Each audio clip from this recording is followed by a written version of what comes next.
And let's bait up 4-3-2-1. 4-3-2-1. 4-3-2-1 is another film written by Noel Clarke, but this time he's sharing the directing duties with Mark Davis.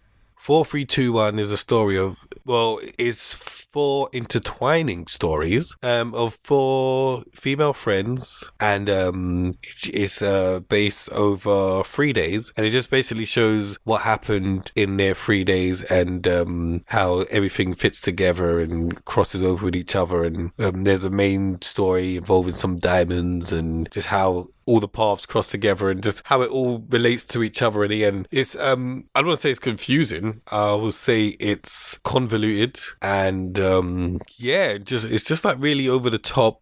Suffers from a lot of Guy Ritchie syndrome, and but I feel like at the time it was an ambitious project for Noel Clarke, just coming from his kidulthood films and stuff. So just to see where he had come from that and how much, you know, he had grown as a director and wanted to take things to the next level, just, you know, like a branching out. So a lot of the characters in it like are still based around young characters and still maybe a tiny bit of the hood element in there, but like blending it, you know, like this was a cross path blending into a more sort of like adult film, and but you know, still keeping within his way now, which you can see now that he had become more about, he likes stories with comedy and drama and serendipity and very like a lot of coincidence and stuff, you know. So this film is comparable to like Snatch, but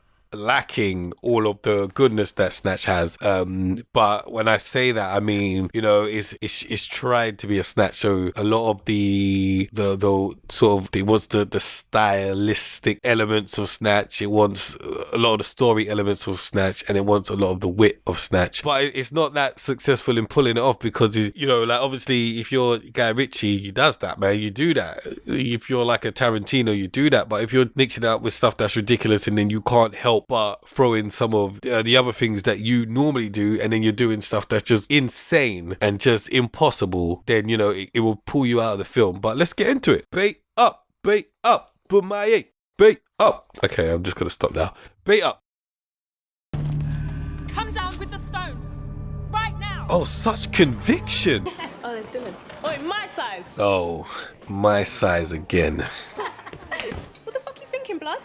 You like ladies' handbags, yeah? Okay, so she hits this guy with Shannon's bag and with Cass's bag. So the bag that the guy was trying to snatch wasn't even her bag, but it was right by her leg. Why is Cass's bag by Karis's leg? And then why does she hit the man with both of the bags? So she picks up Cass's bag and hits the guy, and then she draws for Shannon's bag and hits the guy as well, and then drops both the bags on the floor. Where's her bag? Like, where's her own bag? Why would Cass's bag be by her leg? That doesn't make sense. It's like she's trying to get it stolen. And then why would this guy, like, I mean, is this guy, what, some crackhead or something? He's not like a proper bag thief, because he blatantly just tries to take it in the open, like with no regard. He doesn't even try to take it on the sly. It's right next to her. He comes and he cools down. Well, he bends down, and then he tries to pick up the bag. I mean, that's dumb. So she swings the bag and just drops it on the floor because she doesn't give a crap about her friend's stuff. She don't give a shit. She just smack her with it and just dash her bag on the floor. Then she dashes her other friend's bag on the floor. So both the bags on the floor, and then they spill out, and you know, to cause a mix up. So all this shit spills out onto the floor. But if you look in this shot and look at the bags, none of them are spilled out onto the floor. And then they try to cut it so it looks like that bag opened up and spilled out, but like it blatantly didn't. And the bags aren't even close to each other to be mixed up. So one bag's all the way over there and one bag's all the way over there. So how did they end up getting mixed up with each other? Okay, so then the girls start to just go through the bags and shit. So they're just trying to see like what, you know, put everyone's things back in everyone's bag. And then Joe picks up a letter with Shannon's name on it, yeah, which could only really be buried under Shannon's things. And she puts it in Cass's bag for some reason, even though they do a little slowdown so you can read the name on the letter, which makes us believe that Joe can read the name on the letter as well. But no, she just puts it in Cass's bag, like she couldn't read the name on the letter. It doesn't make any sense. Plus you got 3 of them going through the stuff, and they should be able to decipher what goes into what bag. Like, I know none of them is expecting to have a letter, but wouldn't some of them one be like, no, that's not my letter. No, that's not mine. Oh, but Shannon, it's got your name on it. Oh, that clears up all of this confusion that shouldn't be confusing. And look at the dialogue they try to give the girls. I mean, they all sound like how a man perceives a woman to be. What is it with you men? You just want. If it's not what's in our purses, it's what's in our pants, or a piece of everything else we're better at than you. Like, what is she talking about? Better at what? That's not a thing. That's just a bad attempt at trying to make some girl power feelings. Joe goes on this rant about, oh, you know, we're better than you at stuff and you just want everything we got. I mean, all these girls start jumping to conclusions. I mean, he just wanted her bag. He just wanted money, okay? He didn't want your vaginas or your breasts, okay? He didn't want any of that stuff. Now, you lot are just sort of making this about a man versus woman thing without any cause for it. So it just sounds like you girls are just ranting feminist nonsense for no reason. Like, nothing's, like, men are not doing you wrong. You're just coming out with it and just saying this because Noel Clarke thinks that's how women think and talk. Does he know any women? You ain't getting this. I don't cook, and girls rule, bitch. And look, Keras is like, you ain't getting this. Like, what's he mean? You ain't getting this. For one, like he wasn't trying to get you. He wasn't trying to get your number or anything. He just wanted to steal the bag. Like, you girls are a bit gassed up. You girls think that the world revolves around you and that every guy wants you. But seriously, you might even be his type. Like, why are you saying you don't cook and girls rule and whatnot? Like, this is all just unnecessary. You're just saying things for no reason. Stop saying these things. This guy does not represent all men. He's one bag thief. Hey, I think these are your keys. Thanks.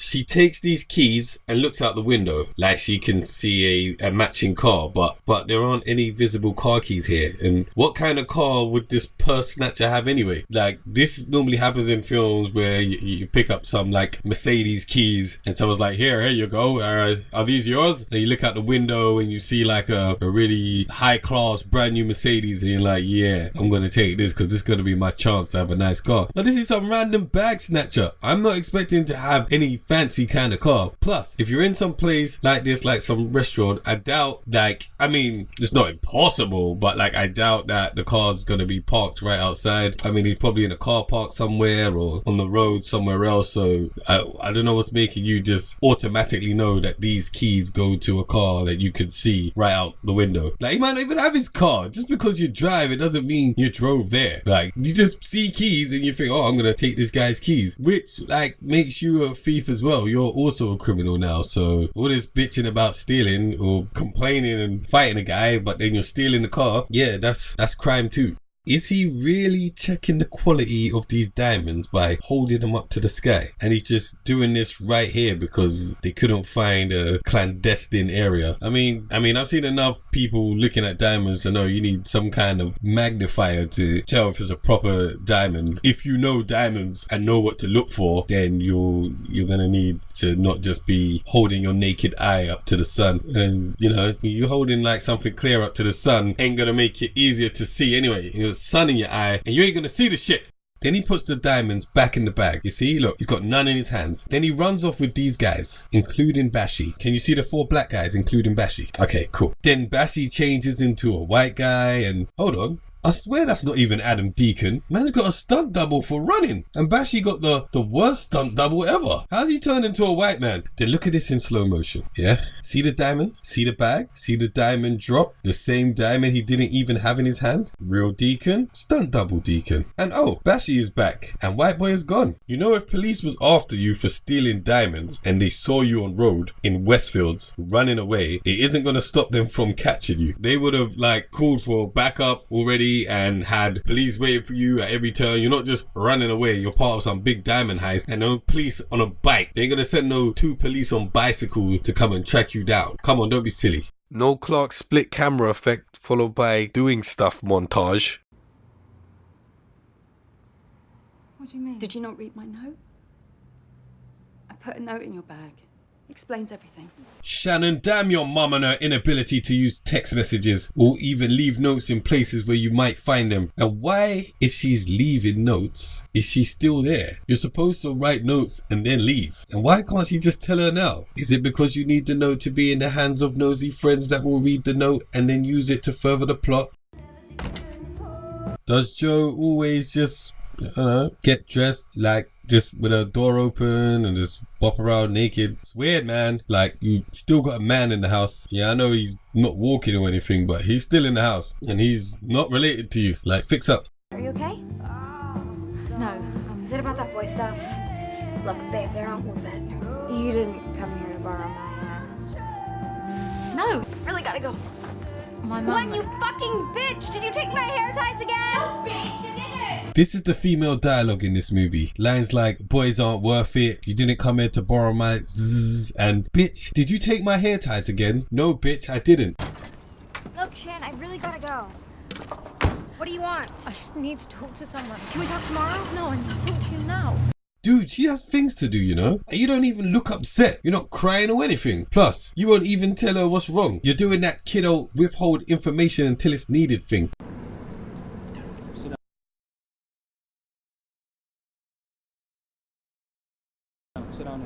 Come on, let's talk out our secret important stuff here on this public bench that is randomly in some kind of underpass.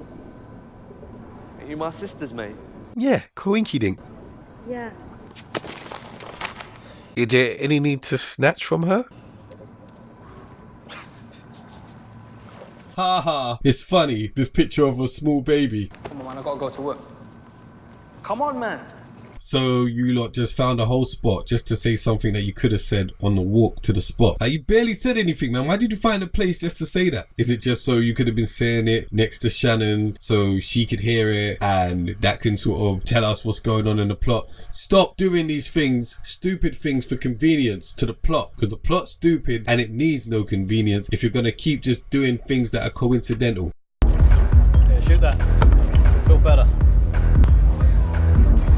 And the other one.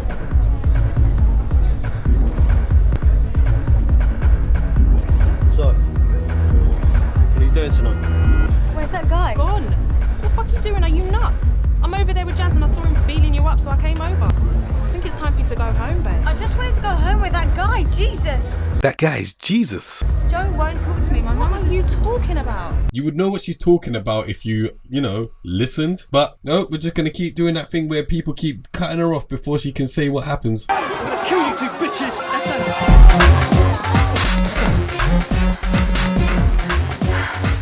Why does this guy keep running into the wall? I mean, he can see it in front of him, can't he? I can't help but think Noel Clarke done this guys chase girls out of the club thing in another movie.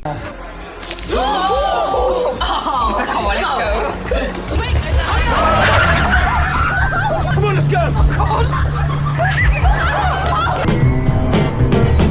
Baby, you're making a fool. Why did he chase after? Who knows? Look, if we could figure men out, we'd be millionairesses. But you do know what happened. Men aren't hard to figure out. That's something that men say about women.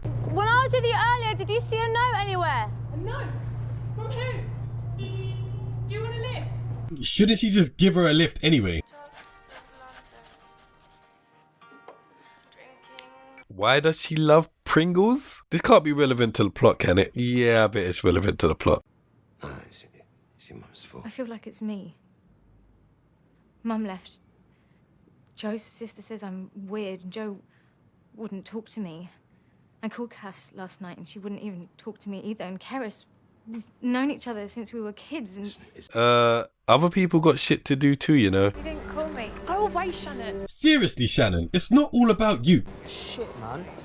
Lost the day. No, just shut your mouth. I didn't lose nothing, blood. So these guys come back another day to search for the diamond. Not later the same day or that night or nothing like that. No, we're just going to come back. Nah, we'll come back tomorrow or something. I'm sure that diamond will be around here. It's not like diamonds shine and attract attention. And it's not like, it was stolen. It's not like a bird might not try to pick it up, or some little kid might find it and just chuck it around, or a road sweeper or cleaner might just sweep it up. Nah, we got loads of time to get this. Joe, I thought you weren't talking to me.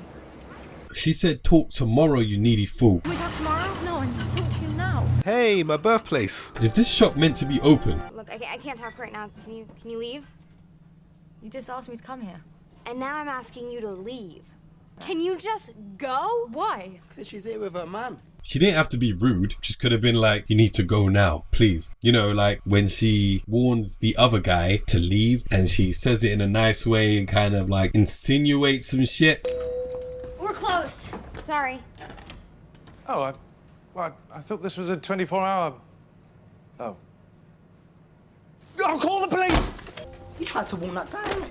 Huh? But nope, they're not afraid she's gonna be rude. You know why? Cause this is one of those Noel Clarke scripts. They need to have confusion. Things that are made confusing for the audience, even though the characters could make them unconfusing because that's what they would do in real life. But it wouldn't make for a good movie, would it?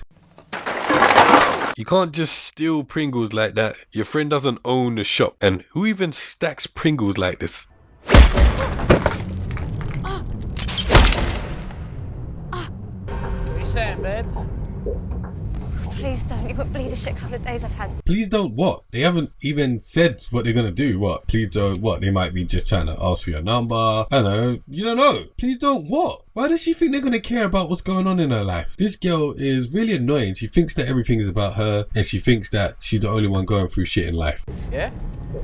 It's about to get worse.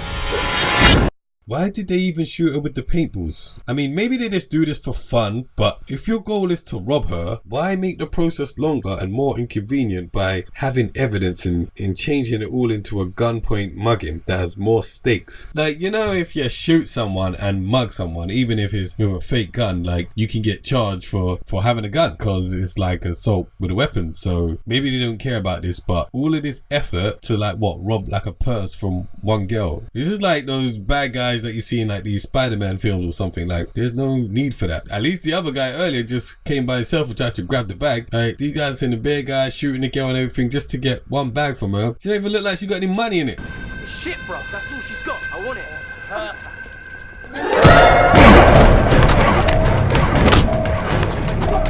And then this bionic Zoe saves her and takes her back to this place. Why don't you freshen up? Here's some clean clothes. Looks like we have the same style. Same style? How? You got some kind of nice, classy look, and this girl looks like she just wears whatever's clean, or not even clean. Hey, so wait, how are you turning off the water but you haven't washed your face properly? See, now she looks totally different style-wise. As soon as you put her in your style, she doesn't look like how she's looked in the rest of this film. What stuff do you import and Where are the Pringles? Shouldn't you ask that question before all of this? Shannon never knew that she had the diamond, though she should by now if she ate even one of the Pringles. But still, if you say, my diamond was in the Pringles, I'm sure she would just hand it over. And why dress her and shower her like you needed to be extra nice to her when all you wanted was the diamonds? I mean, surely saving her from those guys was enough. You just kicked a guy off a damn bridge. Well, he murdered a guy for her and you saved her from getting robbed, which, I don't know, I mean, she was gonna get robbed and you murder a guy. I mean, he's probably dead or paralyzed or something. I don't know if that balances it out. But you did all that, took her here just to ask her for the diamonds. So you could have just been like, in the car, have you got the diamonds? Simple. Where are the fucking diamonds that were in the Pringles box? what diamonds?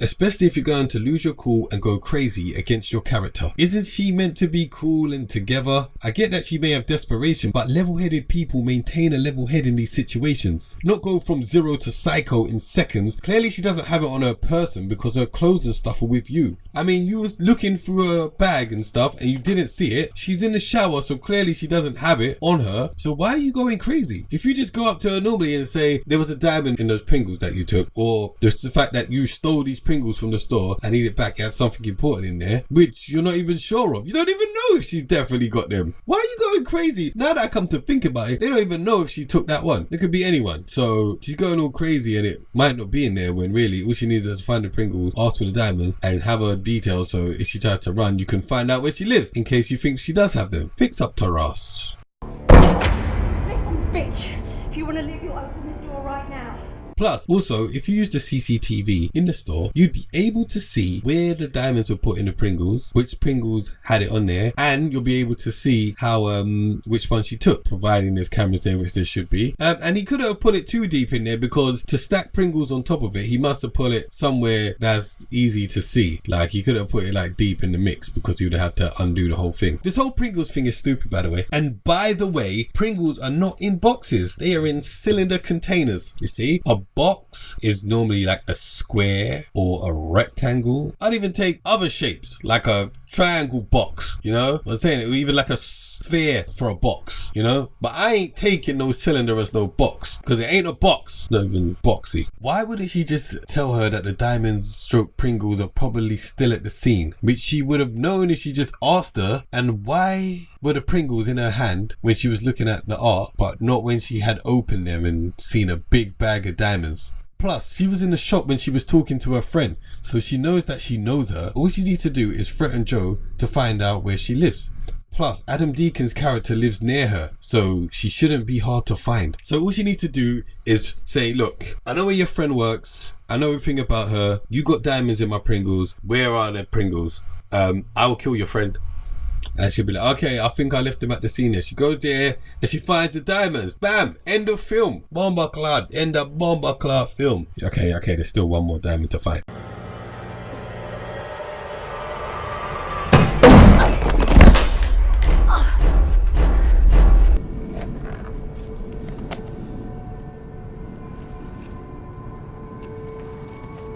But hey, Shannon takes the diamonds home and goes to sleep instead of giving them to the police or something. Shannon, how did you... How about how are you? You want to know? I had my phone stolen, I was chased by police, I was killed for something I know nothing about. None of my friends will talk to me for longer than 30 seconds to listen. Shannon, this is Carl. Yeah, Shannon, shut the hell up. Yeah, this is Carl. Someone clearly more well matched for me than your punk-ass father. You made me get rid of her. It was your choice. You were only ever thinking about how it was going to affect you. Everything was about you.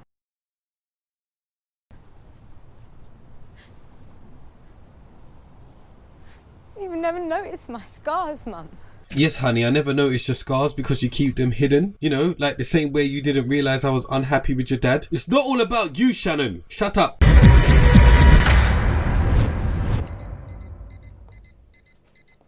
Why has this laptop got this guy's pic on it if she hasn't been home? Shouldn't that ship be asleep or off? I'm here to make sure everything's set and you're ready to go. Do you have to be involved in everything I do? Got some money for you. Get something for your father. Cigars or wine or something you like.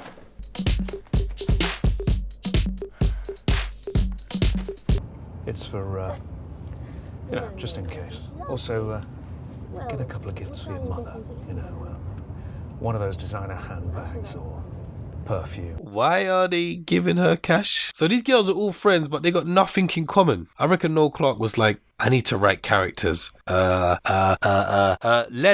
tough girl. A posh rich girl. Ooh, American girl. And suicidal Pringle nyamming graffiti girl. Yeah, now that's character development. Excuse me, miss. Is he with you?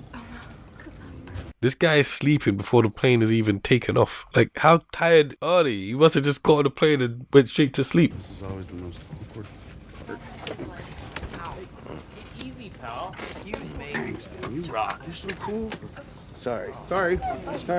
Sit down already. Who's telling him to sit down and why? He's not blocking anyone.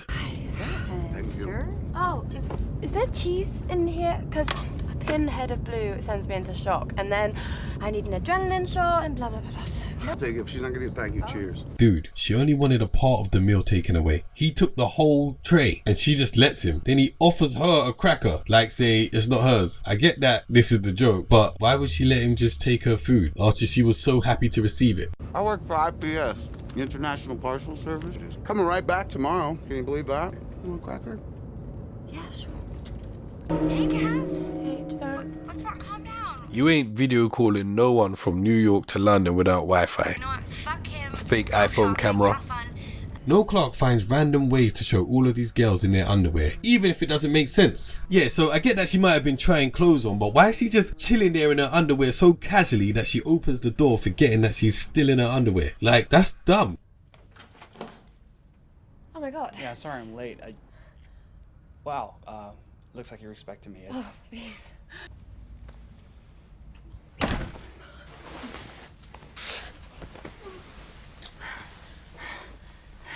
Why is she panting like she's out of breath? That roll on the bed must have took it out of her.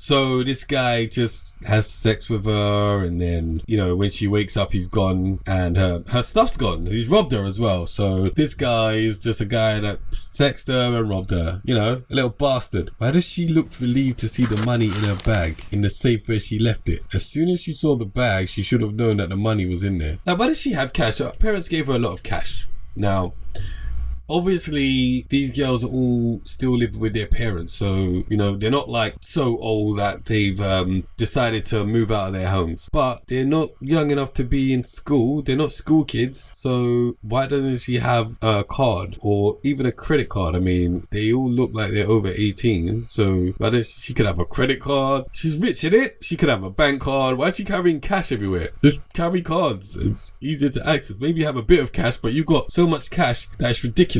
And why does she have to tip her whole bag out just to find a big bag of cash? I mean, it's a big bag of cash. As soon as you open your bag, it's there. You don't have to tip your bag out to find it. Was it just so that she could find a random diamond in there? Is that the only reason her parents was giving her cash, even though she had cards and managed to do a whole lot of shopping? Okay, look, this is my issue with this film and many of the other films like it. Noel Clarke does a lot of this. If you have an idea or plot, you shouldn't just use the first convenient way of reaching it. That's how your film becomes full of coincidences and nonsensical actions on the parts of the characters. Now, we have to believe that 2 sets of stolen diamonds ended up in the hands of 2 best friends by 2 random accidents. And that the one in the Pringles can wasn't just found by accident, but the one in a handbag was. Then, this letter that was put into the bag accidentally was also found for the first time. Her handbag isn't even that big. Then she just busts it open and starts reading it, even though her name isn't on it. So you find a letter with your friend's name on it in a bag, you just bust it open and you start reading it. Like, I mean, maybe she thinks it's for her, but it blatantly says Shannon on it, so why are you just busting it open and reading it? And then even when you start reading it, why you start reading the whole thing? You might read it and be like, oh shit, this shit ain't for me, this is personal. She's nosy, man. Then she continues to read it after seeing it's personal, and she still just hangs around naked, even if she has no clothes. An expensive hotel like this must have robes in the bathroom. Come to think of it, how did he know what room she was in? When did she tell him that? How did he even get up there? Why is this random oversized hoodie here? Come to think of it, why was the whole bag in the safe instead of just the cash? That was the only valuable thing in it that she knew of. Look, this letter needs to get back to London. Yeah, okay, I could totally, that's what I do, you know, it's my gig, so I gotta deliver tomorrow anyway, drop the boss's package off and get this to where it's going.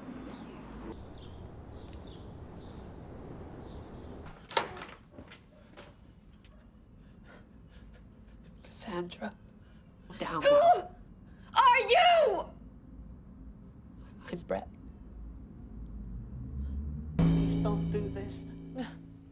So what you did to me was fine, but I can't do this. I love you. Paris? What the fuck are you doing there? What? 4321.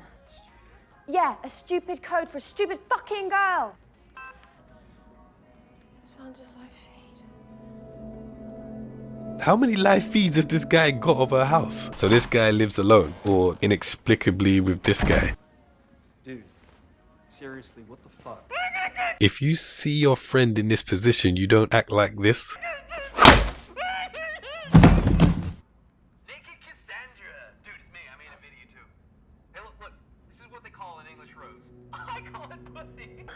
Wait, he waited until she was knocked out, took her clothes off, took pictures, put her clothes on, and left. What a polite young pervert. Hey, dude, check it out. It's talking.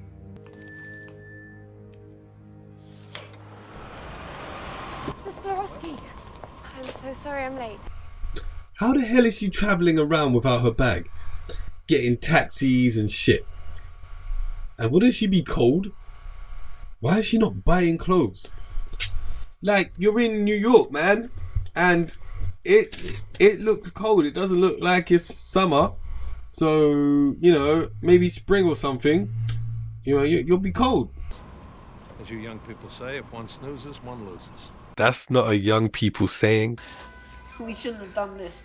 What if she kills us? Dude, she's British. They don't even know how to use a gun.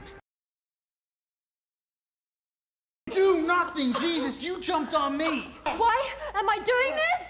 Because you took my virginity! And then you took my shopping, and I'm really not happy about that. Right, stop right there. Apparently, this was meant to be a woman empowering movie. For some reason, Noel Clarke thinks that it's empowering when a man writes these sort of lines for women. She just said, you took my virginity, then you took my shopping, and I'm really not happy about that. Now, having sex with someone pretending to be someone else is like a form of rape. What these guys did is wrong. Look, I don't mean like when you give a one night stand, a fake name, and a fake backstory. I'm talking about what these guys did. It's wrong. But like he said, she jumped him, and he can easily dodge it in court, seeing as those are the pics that she fell in love with, and he just came to the hotel and she instigated it all from there. However, he then drugged her, took pictures of her, and done God knows what without her consent. The video sounds like he was toying with her vagina, so we can assume that he done more while she was in this state, even though she woke up looking untouched. But she seems more upset about losing replaceable, literally material things, just because a man writer feels like a woman would love her shopping more than her virginity,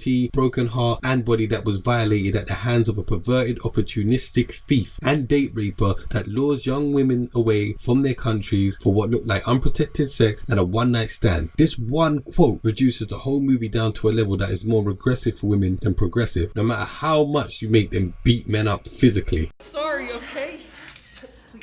Please. God, stop taking... What's going on?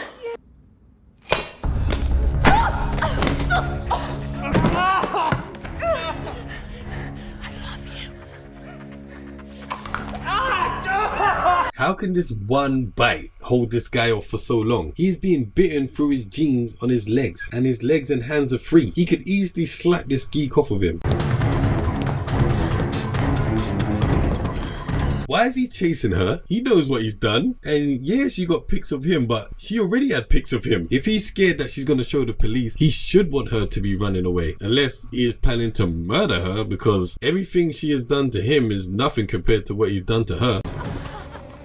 Hey, let her go. Mind your business, bitch. Take your black ass inside. Eat some chicken or some watermelon. Why did they have to make him racist as well? This guy is just all around awful. Why does he even roll with that geek? He is in New York being outwardly racist for no reason, even though he must come through this area at times and should know better. And mind your damn business. I think you better let her go. So he's taking out rubbish and these other people are just jamming out of sight, not doing anything. But yet they can hear whole conversations and jump out the car ready to intimidate. What are you gonna do? Well, first I'm gonna teach him respect for women. That's gonna be a hard lesson. And yes, this is comeuppance, but Cassie should still be trying to get this guy and his friend on some kind of sex offenders list or jailed. Still traveling with no bag or nothing and still not buying clothes. You possibly want... Assuming he owns a piano. Hi. Yeah, I'm back.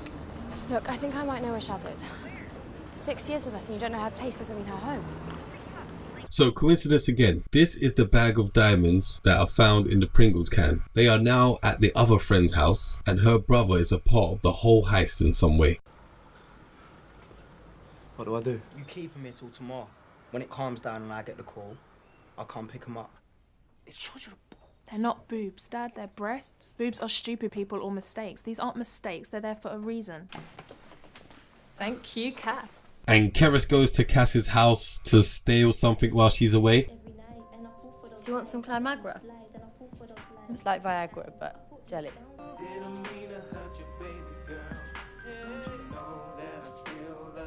This movie is such a tease fest. It always cuts before actual nudity, but it's a 15. What's with all the lack of nipple but love of F word? Go hard or go home, Clarke. It's a Noel Clarke rave scene. Yeah.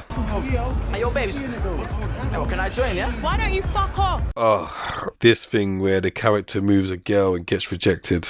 You kiss your mum with that mouth. No, but I kissed yours. That's not a witty remark or a good mum diss. And why did his boys take him away? Come on. Do you want to dance, babe? So why don't you fuck off over there and dance on your own so I can talk to my friend? This guy gets a mild insult and runs off to get his whole gang for some reason. What did you say to my mate?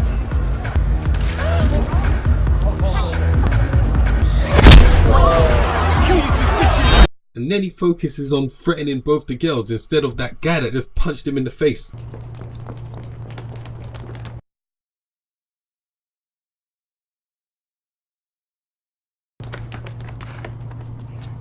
Oh, raw. That's Femi. Swear down. I never noticed him in this film until just now. Oh, looks like he got reduced to having no lines. It's probably better that way.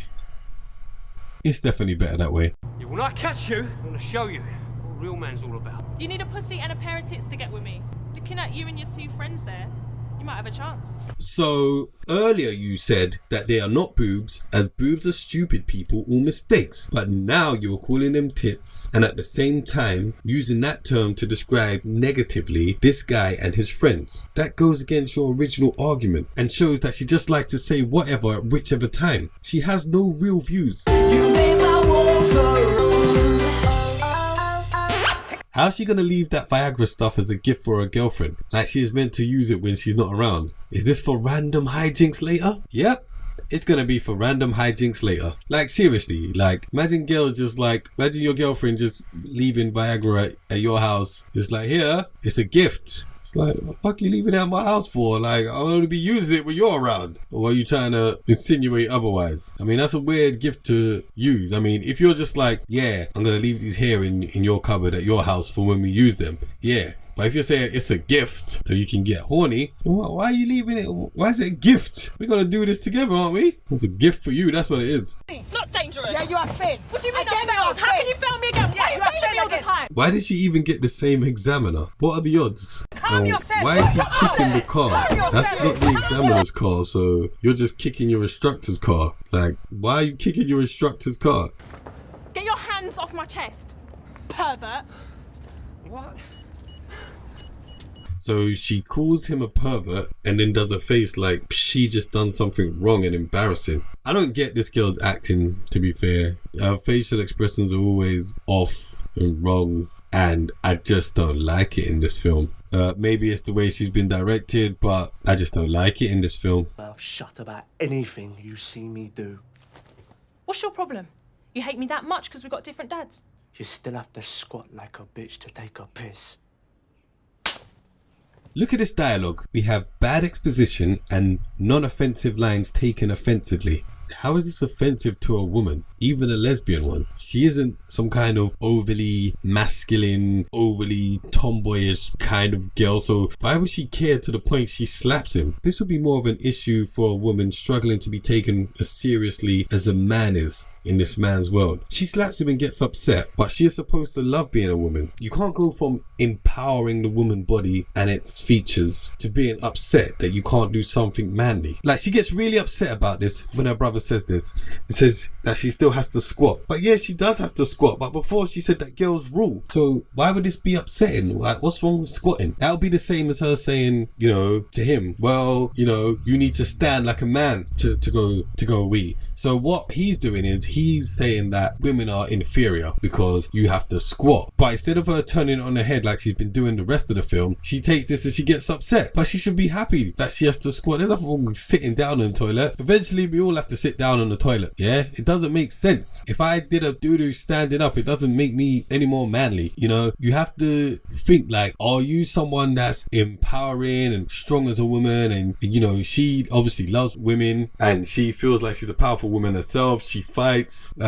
She said that girls rule. She doesn't cook or whatever. But she's not one of those lesbians that has like a man haircut and dresses like a man. She dresses quite sexually as a woman. Like she's a woman that appreciates women. And yeah, she's a lesbian, but she's got her friends are all females. So it's not like she wants to be a man. She's happy to be a lesbian girl. So when he says this to her, it doesn't really take anything away from her because she wasn't trying to be a man. She didn't want to be a man. She was happy to be a girl. So why does this get her so upset? Especially when worse things have been said to her in this film and it didn't faze her one bit. Then her brother says this, and this has nothing to do with her actual character arc. So she got this thing about her dad, and she wants her dad to see her as a daughter, her adoptive dad, just to see her like a daughter. That's her story. So this story isn't it. So maybe if she thought her dad wished that she had a son and she wanted to be that son for her dad, yeah, that could be a story. But this is just for no reason. It comes out of the blue. It's pointless and it's stupid. Okay, all right, let's go again. Hi, babe. Come lie down. Kez, I brought someone. He came to see me at work, and look, I think you two should talk. So this is Cassie's flat? Nice. Should get me in there. So you brought her brother down but couldn't call her because... Hey, calm down. What do you want? I came here to make peace. I want to do a whole big happy family bullshit thing for my birthday tomorrow, so here I am. Do grown men feel comfortable watching their sisters in their underwear? I don't think I want to see my sister in her underwear. I feel like it'd be weird. Wait. Why was he so eager to grab the remote? Why did he do this? Give it to me. Hold it. No. Oh, she's got a panic room. I really like you know. Manuel! Fucking bitches, dear. So he finds the remote and by accident he opens this panic room without even knowing what he's doing. But then when he wants to leave it, he knows exactly what button to press to close it. Like, how? I can't call Cass because I stole her keys, alright?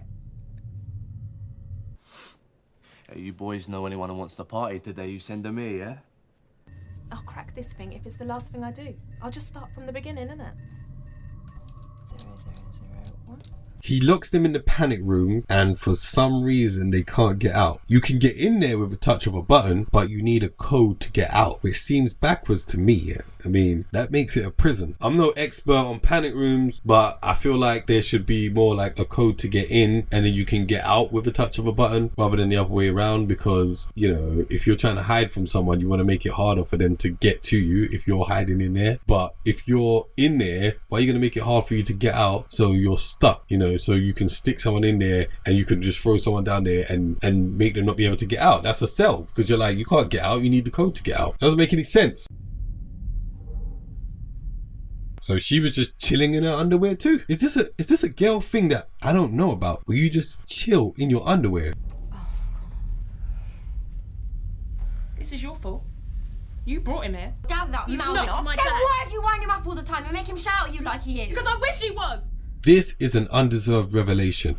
It hasn't been set up properly. Maybe if there was more interaction between her and him already, we would have been able to see where this was all coming from. It just seemed like it was more about her not being fully from that family in general than wanting him to be her dad. She never really had scenes with him where she just thought that like, oh, okay, I want to impress him.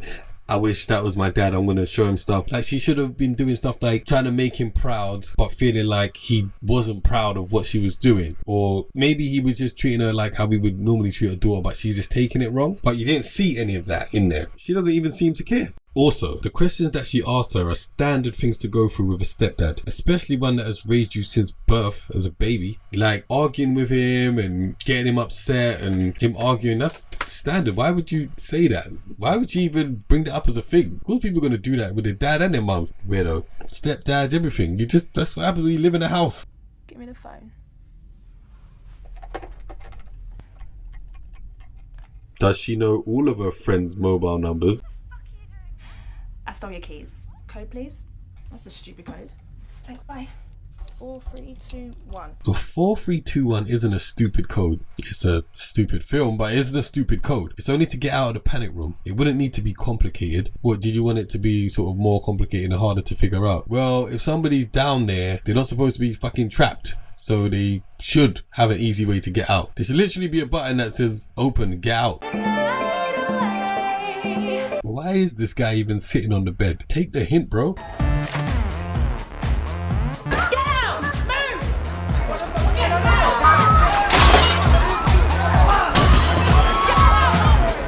Why not just shut off the music and tell them to get out? Hey, Cass.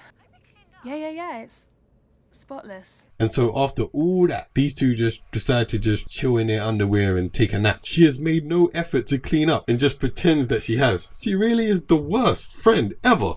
Note? Oh, yeah. I read it. I just heard from Cassandra.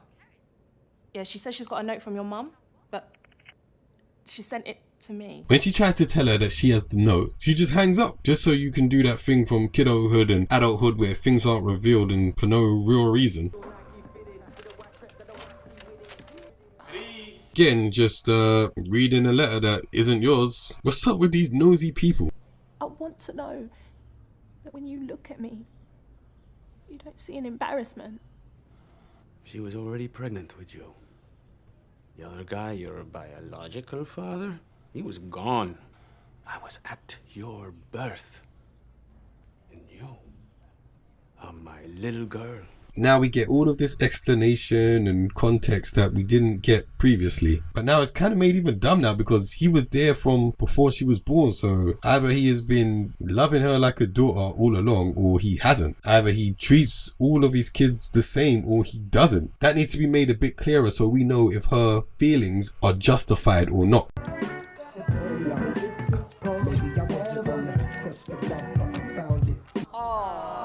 Happy birthday, Manuel. I ain't drinking this, I ain't stupid. You are predictable. Well, you wasn't saying that when he locked you in the panic room, was you?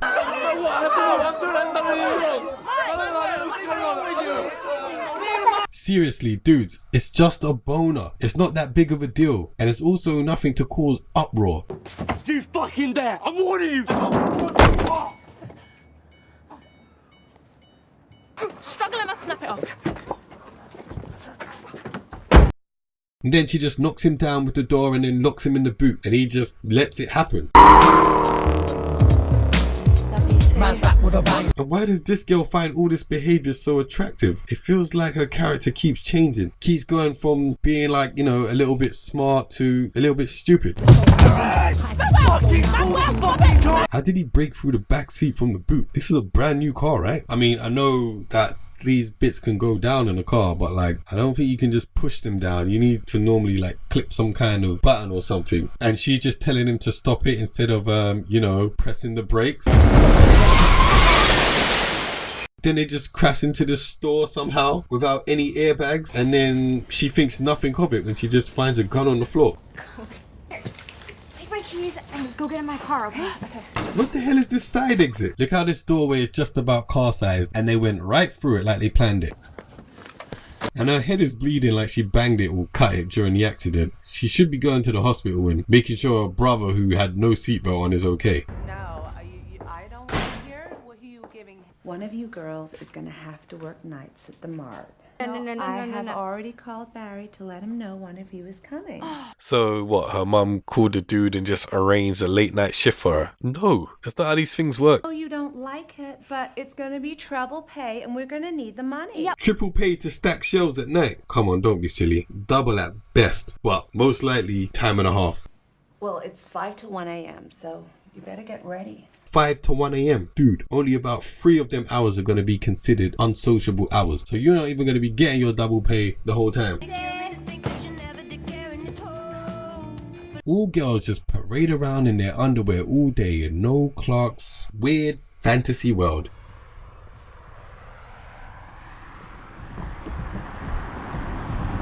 Well, update, Joe. Cedric isn't coming to the 1 a.m. shift, so I need you to work all nights. Problem? And he can't ask her nicely because... T's in charge.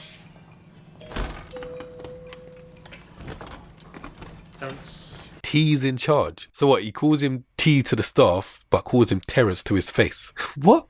Why would you have to say T's in charge? I mean, if T is the manager or the assistant manager or the supervisor or the duty manager or something, I mean, that will be automatically implied that when the top boss isn't in the store, the next person in line is in charge. So that would go without saying.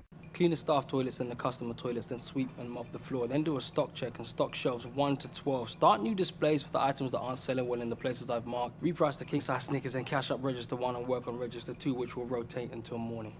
What? They have a customer toilet? Yeah, he can't just do this jacket thing. Angela. Like, you know, she's not a slave. So he's boying her off and he's acting all cocky and that and saying like, oh, can you like hang my jacket up? But he's trying to make her hang up the jacket like she's obligated to do it. She's not really. I mean, she doesn't even feel like she's the full employee there and seems like she's doing them a favor. So he might want to show some manners and go and hang up his own jacket. Like, it's not like a thing where like she's desperate and he's throwing her a bone. Like, she could just be like, no, I'm not going to hang up your jacket. What's he going to do? Send her home? No, he wouldn't. And he wouldn't do it in a place like that because they'll already be short on staff. He can't just be sending people home. No. Hey, Kaz. What? No, calm down. What's the matter? Fakest forward-facing camera ever.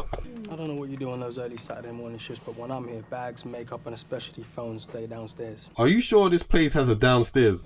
T, it's 4 a.m. You said we could rotate, and me and Angela have been up at the registers forever. 4 a.m. Dude, is this a 24-hour store? You got a security guard here and no customers. You're probably paying him minimum of like £10 an hour and only making like £5 every 2 hours. And they would never have 2 people on the tills at 4 a.m. This is time to restock the shelves. Like, if you don't have any customers, why would you have 2 people just standing by the tills doing nothing, just waiting there? Like, the whole reason why these 24-hour shops even stay open is because they're going to be there anyway, restocking the shelves and everything. So they're like, we'll just leave it open so that we can have customers come through as well. If you ain't got any customers there, why are you going to be standing at the till doing nothing? At those times, like 4 in the morning, you don't get that many customers. Yeah, you might not even get any. So I don't understand why they will have 2 people on the tills. It's ridiculous.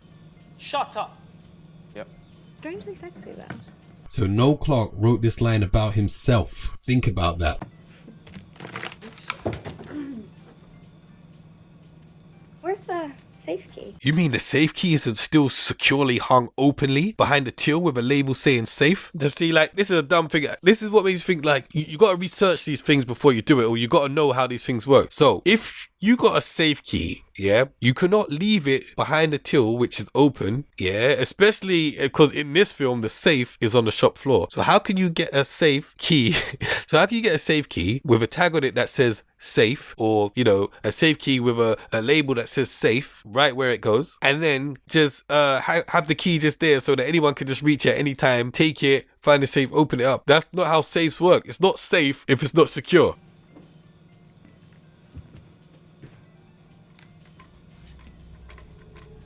And if the guy that's in charge is using the safe, then it's not suspicious. Like, how can it be suspicious for a guy to use the safe? How could he have even tried to use this safe secretly? I mean, the safe is on the shop floor behind the baked beans. So it's not like he could sneak around. I mean, he might have took the key off secretly, but then when he went to start moving cans of beans and opening the safe, everyone would be like, dude, I can see you. You're right there. Even the CCTV can see you. I can see you on these camera screens right here going in the safe. So whatever you're doing, I can see.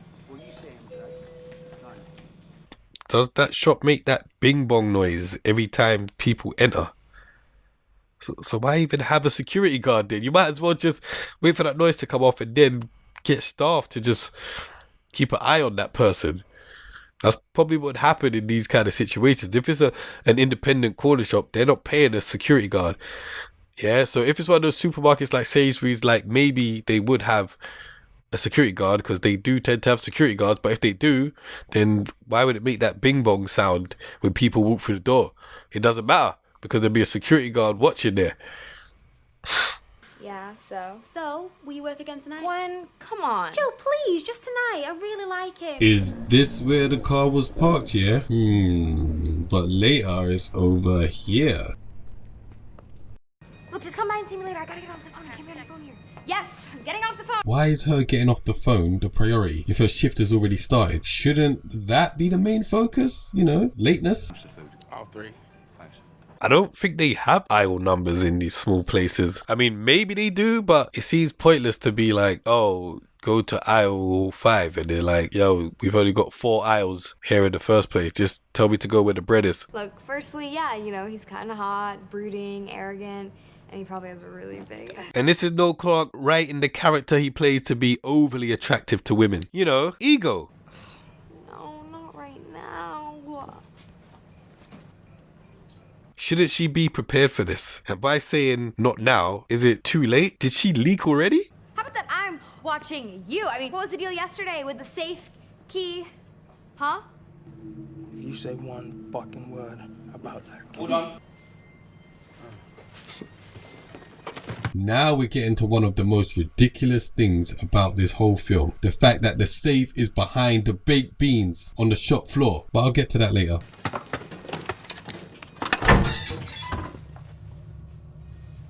There's supposed to be thousands. No. Bashi, thousands of pounds of cash is not going to be anywhere your hands can feel but eyes can't see. So I don't know why you're putting your hands all around that safe, because it's not a magic safe. The money should be right there. Man, they're trying to take me with some dickhead out here. I get him. I'll keep your mouth shut, alright? And you won't get hurt. So just blatant robbery with guns in the open for a late shift till. Might as well rob the alcohol, probably get more money. I'll call the police. Why not just leave and call the police without mentioning it? Why are you gonna self-snitch? Why are they always self-snitching in these films? Take your shit.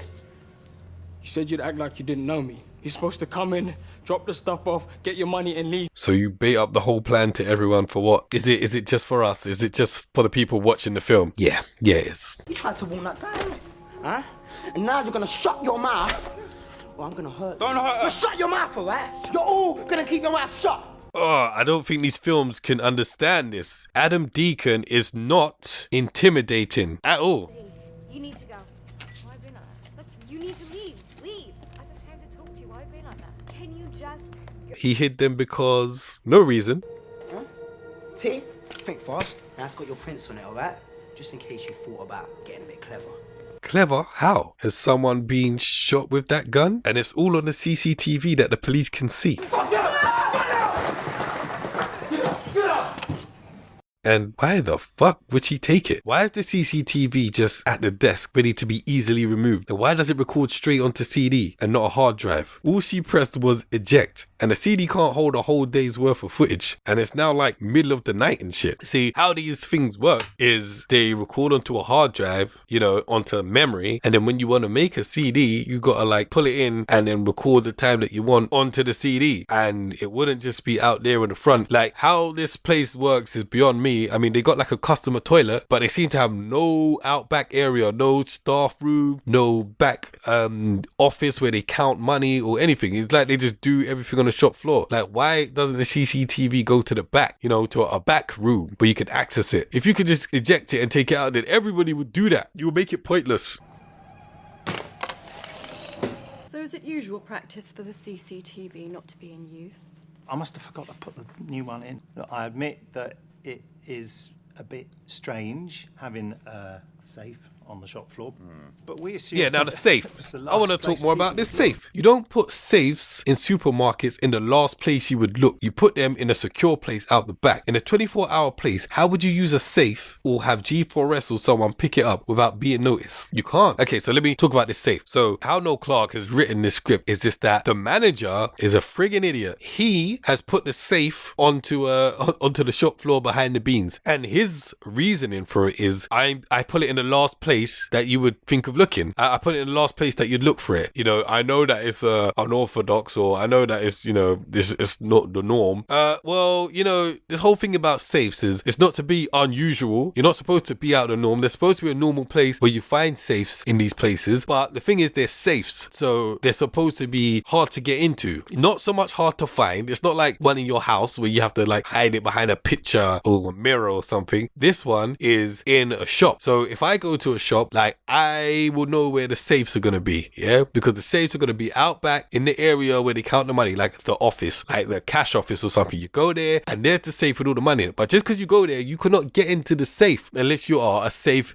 cracking type of person. And even then it will take time, yeah? So that's what safes are about. Safes are about being hard to get into, not about being hard to find. Safes can be huge, yeah? And for a place like that, the safe would still have to be bigger than that you could just fit it behind the there and only fit just a little bit of money in there. It's got to be bigger than that. And if you pull it behind the beans, how do you ever get money out? It's a 24-hour store. So when Securical or G4S or whoever comes to collect the money, they're going to come there and they're going to be like, yo, we need to get this money. And then you're going to be like, well, you know, we're going to have to shut off the whole beans area just so you can get the money out. And they're going to be like, no, that's stupid. Or you're going to have to deal with it all on the shop floor, which is silly. You're going to have to take it all out, you're going to have to count it, and then you're going to have to give it to G4S, and then you're going to take it away. That's all going to have to take place on the shop floor. How can you do that? And then also, at the end of the day, when you go to count your money in the tills, so you take your tills off, you take out all the excess money, you don't just leave money in your tills forever. You're going to have to take out your takings for the day and count it, and then you're going to have to bank it before you can send it off. So when they take their tills off, they can't just walk over to the bean section, count all the money by hand, put it in the safe, and then go. I mean, this is an independent store by the sounds of it, so this guy can do what he wants. But that would be the dumbest way to do things ever. And then when you do try to claim insurance are going to be like, I don't know, we don't have fucking idiot insurance, so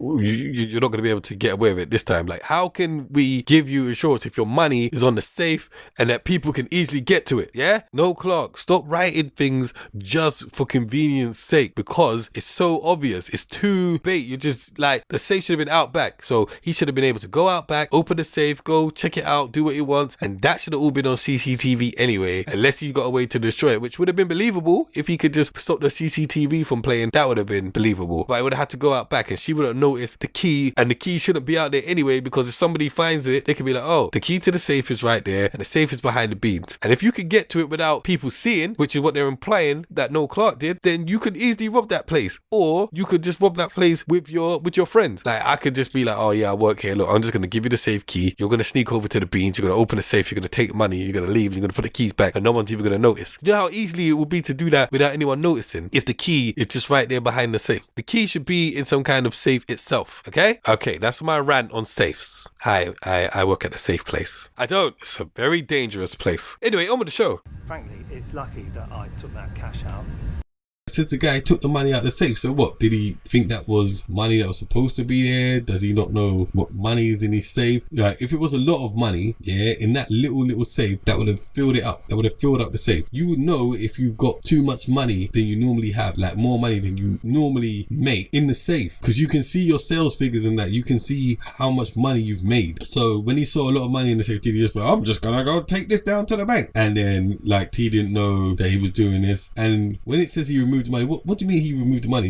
Does not a company come and collect his money? Does he literally take the money like the old days, or like a small business, and take his money out and go and take it to the bank himself? But he takes the money out from the safe on the shop floor. Now, if you're trying to say he only does that when the store's closed, so he takes the money out, it's still very dangerous. You take it out when the store's not open, so that means either you do it late at night or you do it really early in the morning. Either way, it's when there's not a lot of people around, and then you take the money out, so you could get robbed. This is the stupidest place and the stupidest thing that I've seen in a film, just so you can have an excuse to have them all together and have it all take place in one location. It's the stupidest, inconvenient, convenience, nonsensical place to put a safe in the history of cinema. Yes. Anyway, that's my rant on that.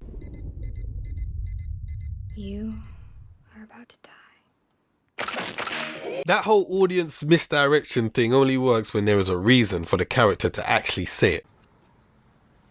Fucking hell. Joe, have you shown the police? I couldn't. He was right there watching all of us. And besides, nothing's gonna happen at the same store 2 days in a row. Are you doubting coincidence in this film? Okay, well, look, if anything happens to me, it's some guy named T, okay? Who's T? Gotta go. Just tell her who T is. That's not even his name.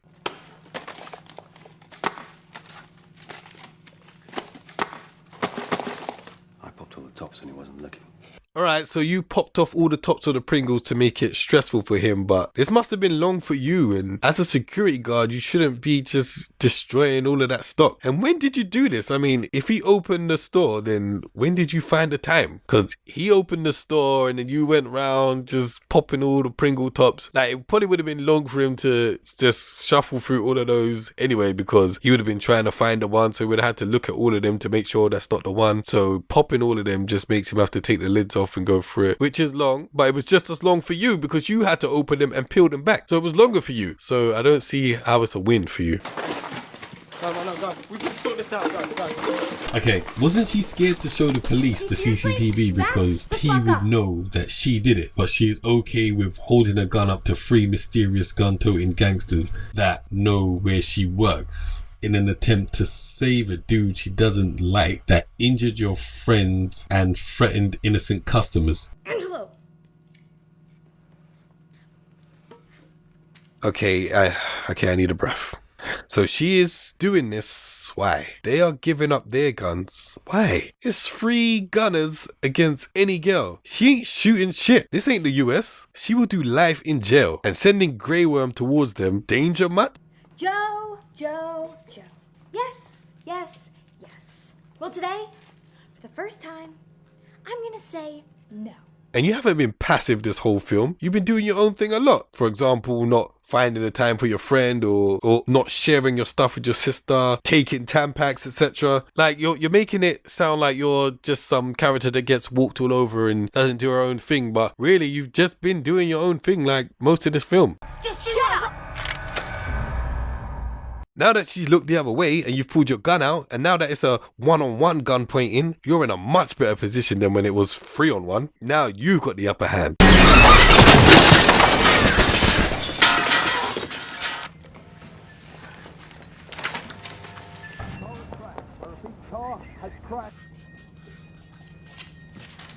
Now, go again. Did she know the police were outside? If not, then leaving this evidence right here with this note is really dumb. Ask for tea. Is it? This is so cool. Wait, come on, seriously, put that down. This girl without any driving license crashed through the store, knocking down 5 other people, 4 of which are still laying on the floor, but she doesn't care and chooses to pick up a gun and take it with her because she wants as much jail time as possible. And she locked her brother in the boot and stole his car, not to mention stealing her friend's keys and breaking into her house. Cass knows where Shannon is. Her place isn't her house, stupid. She's not stupid, that's just a very vague term often used to describe your home. She could say spot or something. Come down with the stones, right now! I told you to get rid of that. I've always wanted to say something like that. Seriously, this acting is joke. Like, it's just so stupid. I mean, is this really the time to be aiming a gun and threatening your suicidal friend? This whole scene was just constructed to manipulate us into thinking that the ending would be more interesting. Did she jump or drop? And how did she turn around? I did. But I changed my mind before I slipped. Change your mind, did you? But you stood up here because... We all read your note. You ain't sorry. You're all nosy, all of you. Each and every one of you. You're nosy, note-reading motherfuckers. You didn't even have to read the note. You could ask the other person what it says, but no, you want to read the whole note. You want to see the ink on the paper. That's how nosy you are. How did you know about these? How did they get in her pocket? Were they just freely in her pocket? I've got one too. Coinky dink? But nah, we don't get phased. Is there even a reason she had to have one as well? I feel like that didn't affect the plot. That didn't affect the plot. I think they just did it so she had a reason to be a part of the whole diamond part of the film. The hell? That was stupid. Maybe we shouldn't get back to normal life just yet. What did your dad have to say? I didn't see him.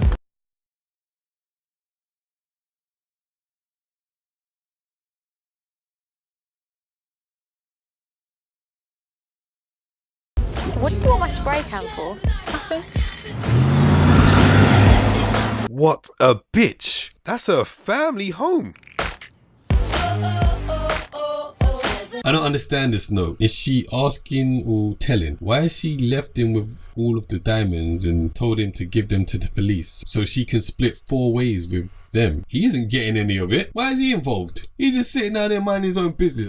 Dad. You know what? Me and my friends want to, get lots of money. So would you mind handing these into the police station while we go on holiday and you just keep, wallowing in the fact that you've just lost your wife and you're not getting any of the money. All right, bye, Dad. You tubby bastard. We're just hearing that this is coming out of a mini-mart in West London. Diamond heist solved? That makes no sense. It wasn't a riddle or a puzzle. You didn't solve the heist. You have to solve the mystery. Like diamond heist mystery solved, Diamond heist case solved. You didn't solve the heist. In a domino rally of criminals who have all reportedly turned informant on their higher level boss. God bless them. Can we get some drinks over here? I think we'll have fun in America. What the fuck could possibly go wrong?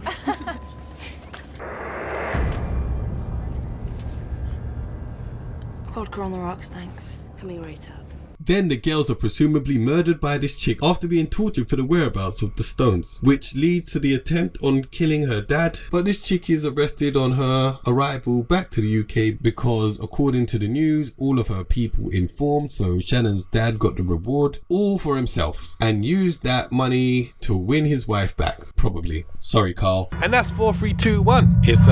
It's ridiculous and it's crazy and it doesn't make any sense. It's too much random stuff put together to try to make a coherent film, but it's not coherent. It doesn't make sense and it's all over the place, so they've all got individual stories to overcome. One girl, she's had an abortion and she's really sad and she does graffiti all the time and she's just always moody and her parents are breaking up, so she's not happy and she's saying nobody helped her through her abortion, and that's her story arc. And then we have the other girl who wants to she has to do an audition for this jazz thing, this piano thing, and also she's got someone that she's been talking to on the internet and she wants to go and see some kind of crazy catfish stalker type, and she goes to America and then that's her story arc. And then we got the Emma Roberts character and she's just like, I don't know, she feels like she's been in some passive pushover and her story arc is really just to get over that, so her one is really, really limited compared to the rest. And then we have the other character who got some random Brazilian parents and apparently her mum just went off with some black guy and had her, and it's one of those things where the mum doesn't even look like she would do that, and it just doesn't, it seems way too far-fetched. But then if you could take it, then you can take it. And then she's acting like the dad's not treating her like it's his daughter or whatever. This guy's here been raising her since the mum was pregnant and all that, and she's treating her like that, and she's going off doing stuff. She's even doing lesbian stuff in the house, and he's not saying anything about it. He's kind of letting it slide, and you never see it so that he's treating the guy better. But maybe he would, because that's his actual son, and she did come from that bad situation that happened. But he doesn't say anything like that to make us think that in the film. Anytime that comes about, she's saying it. She's saying these things, and then I don't know, she's just some tough fighting chick, even though you don't see anything to say why she would be so tough at fighting. And she says she carries cable ties just in case what in case you have to tie up a guy like that. Well, then I hope you've got a lot of stuff in your bag, like a knife just in case. I hope you got some rope just in case. Hope you got some sellotape just in case. I hope you got a vacuum cleaner in there just in case. I hope you got a CD, a disc in there just in case. I hope you got some corrugated cardboard up in there just in case. I hope you got hinges in there just in case. I hope you got just one black ankle sock just in case. I hope you got wrapping paper just in case. I hope you got, I don't know, Skylanders just in case. I hope you got little toy cars in case. I hope you got a fluffy grey shirt just in case. Okay, I'm gonna just stop naming things that I can see around my room right now. Okay? Alright, yeah. So, was that all of them? Yeah, and that's all the story arcs. And then you got the one with the diamonds, which doesn't make sense because it's too much coincidence. First of all, one of them gets a diamond and then she steals it, and then these guys steal the diamonds and they accidentally drop it in one of their bags. And then T puts his diamonds in some Pringles. So he puts it in a random Pringles in a stack, and then this girl just grabs random one from the stack. She doesn't try to take one from the top or anything. She just takes one from the middle, which he's stacked his ones in the middle for God knows what reason he's done that. He stacks it in there. She's taking it. So now they both have the diamonds. That's too much coincidence. There's more people in this world. There's more people in this city for that to just happen to just these guys. And then, it's all about this diamond thing, which is why it's comparable to Snatch, because the diamond in Snatch gets moved around and then, it comes back around and sort of like makes like a full circle kind of thing, and then, it ends up in one place. And that's what this is like. And everyone's too interlinked. It's just too crazy and too out of hand. And then when T starts doing his little monologue, like, you were supposed to do this and we were supposed to do that, there's no need to expose everything. These scripts are not written in a way where in a way that's hard. It's written in the most easiest way. So whatever you want to do to make things easy, like, you can make it as easy as possible by